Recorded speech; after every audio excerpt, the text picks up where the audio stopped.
বাবা শব্দটা দুইটা অক্ষরের, কিন্তু এই দুইটা অক্ষর দুইটা পৃথিবীর সমান।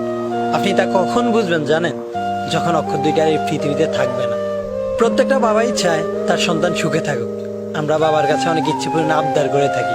অনেক সময় বাবা আমাদেরকে না করে দেয়, তখন আমরা ভাবি আমাদের বাবা হয়তো আমাদেরকে ভালোবাসে না।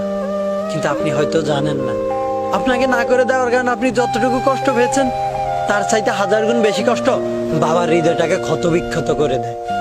আমাদের মা হয়তো তার ভালোবাসাটা প্রকাশ করতে পারে, মুখে বলতে পারে ভালোবাসি, কিন্তু বাবা তার ভালোবাসা প্রকাশ করতে পারে না, শুধু নীরবে ভালোবাসতে জানে।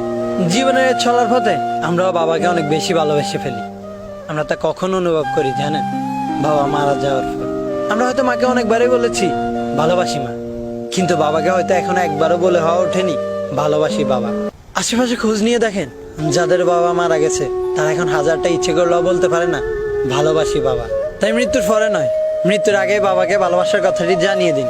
বাবার সামনে গিয়ে দাঁড়ান আর বলুন, হয়নি বলে একটি কথা, ভালোবাসি বাবা। বাজে আমার স্বর্গের তুলনা, বাবা যে আমারই সুখেরই ঠিকানা। পৃথিবীতে যার বাবা নেই মানে সে বোঝে তার বেদনা।